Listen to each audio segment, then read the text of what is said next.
नमस्कार दोस्तों, कैसे हैं आप सभी। उम्मीद है अच्छे ही होंगे। विमल बहुत परेशान था। उसे समझ में नहीं आ रहा था कि वो इस परिस्थिति से कैसे निपटे।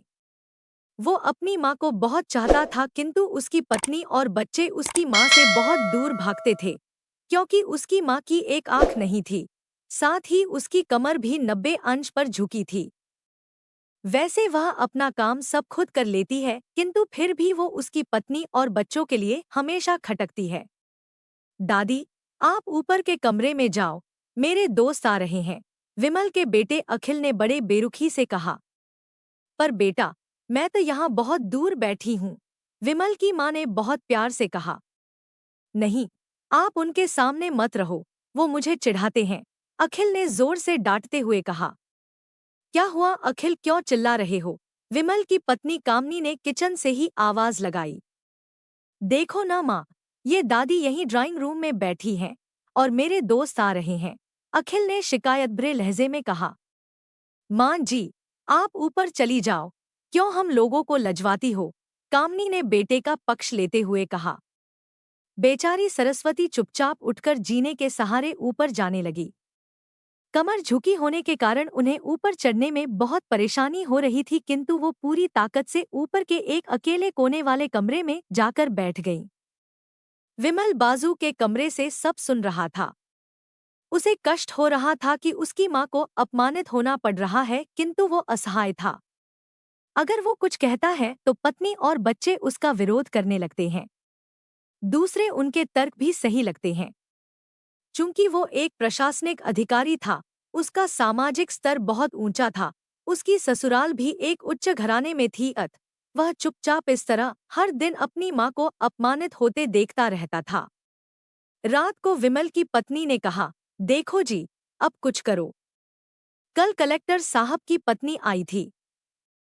माँ जी अपनी देशी धुन धारा में उनसे मिली। मुझे बहुत शर्म आ रही थी बताते हुए कि ये मेरी सास है। मैंने कह दिया कि दूर की रिश्तेदार हैं, इलाज कराने आई हैं। विमल को रोना आ गया, किंतु फिर भी वह चुप रहा। उसे समझ में नहीं आ रहा था कि वो क्या करे।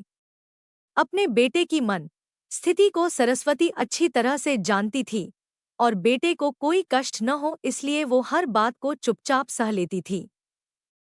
विमल बहुत उदास रहने लगा। एक तरफ परिवार और सामाजिक स्तर पर जीने की प्रतिबद्धता थी, तो दूसरी ओर माँ।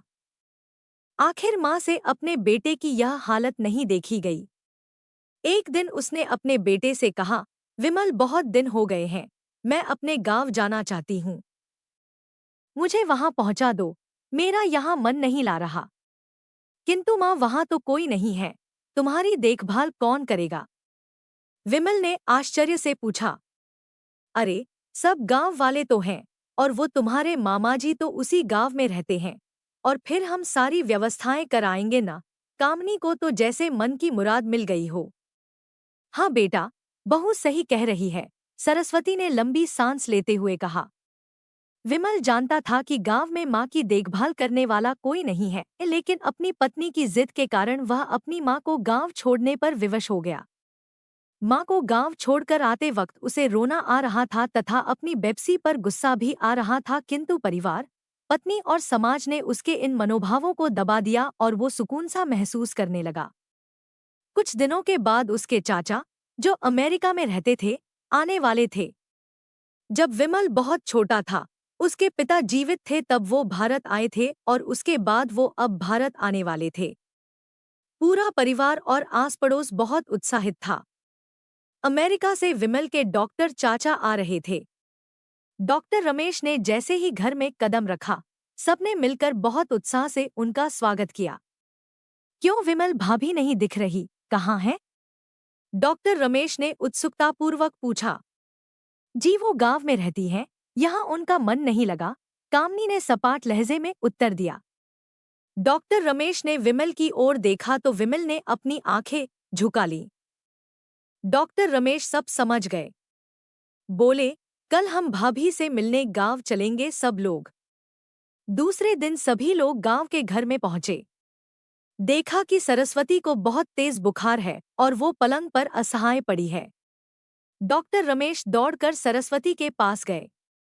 उनके पैर छूकर रोने लगे। सरस्वती की यह हालत उनकी कल्पना से परे थी। वाह बेटा विमल, तूने तो नाम उजागर कर दिया। अपनी माँ की ये हालत देखकर तुझे तो शर्म भी नहीं आ रही होगी। डॉक्टर रमेश ने विमल को लगभग डांटते हुए कहा। नहीं देवर जी, विमल का कोई दोष नहीं है, मैं खुद गांव आई थी। सरस्वती ने अपने बेटे का बचाव किया। मुझे सब पता चल गया भाभी, आप चुप रहो। क्यों बहू, तुम्हें अपनी सास की कुरूपता पसंद नहीं है? समाज में तुम्हें नीचा देखना पड़ता है ना? डॉक्टर रमेश ने कामनी की ओर व्यंग्य से देखा। कामनी निरुत्तर होकर विमल को देखने लगी। आज तुम जिस सामाजिक स्तर पर हो, वो इन्हीं के संघर्षों की देन है। और बेटा विमल, तुम्हें शायद मालूम न हो कि बचपन में जब तुम 1 साल के थे तब छत से नीचे गिरने के कारण तुम्हारी एक आंख फूट गई थी और तुम्हारी रीढ़ की हड्डी में भी समस्या थी। तब तुम्हारी इस कुरूप माँ ने अपनी एक आंख और अपना बोन मेरो तुम्हें देकर इतना सुंदर स्वरूप दिया था। कामनी बेटा, इतने सालों तक संघर्ष करके बेटे को प्रशासनिक अधिकारी बनाने वाली इस संघर्षशील औरत की तुम लोगों ने यह दशा कर दी। तुम्हें ईश्वर कभी माफ नहीं करेगा। डॉक्टर रमेश की आंखों से अश्रु जलधारा बह रही थी। अब भाभी, आप मेरे साथ अमेरिका जाएंगी। यहाँ इन स्वार्थी लोगों के बीच नहीं रहेंगी। डॉक्टर रमेश ने सरस्वती से कहा। विमल को तो काटो तो खून नहीं था। डॉक्टर रमेश जो उसके चाचा थे, उन्होंने जो राज बताया उसके बाद तो विमल को यही लग रहा था कि उससे ज्यादा पापी इंसान इस दुनिया में कोई और है ही नहीं। वह दौड़ता गया और माँ सरस्वती के कदमों से लिपट गया। माँ, मेरा अपराध अक्षम्य है। मैं जानबूझकर चुप्पी साधे रहा, आपका अपमान करवाता रहा। अब सिर्फ आप ही उस घर में मेरे साथ रहेंगी और कोई नहीं। विमल ने आग्नेय दृष्टि से अपनी पत्नी और बच्चों को देखा। कामनी को भी बहुत पश्चाताप हो रहा था, किंतु उसकी हिम्मत नहीं हो रही थी कि वो सरस्वती से आंख मिलाए। सरस्वती ने कामनी की मन स्थिति को समझकर उसको पुचकारते हुए अपने पास बुलाया और विमल को डांटते हुए कहा, खबरदार, जो मेरी बहू को मुझसे अलग करने की कोशिश की तो तुझे ही घर से बाहर निकाल दूंगी। कामनी और बच्चों ने सरस्वती के पैर पड़ते हुए अपने व्यवहार पर माफी मांगी और मां के हृदय ने सबको माफ कर दिया। कहानी कैसी लगी कमेंट में जरूर बताएं।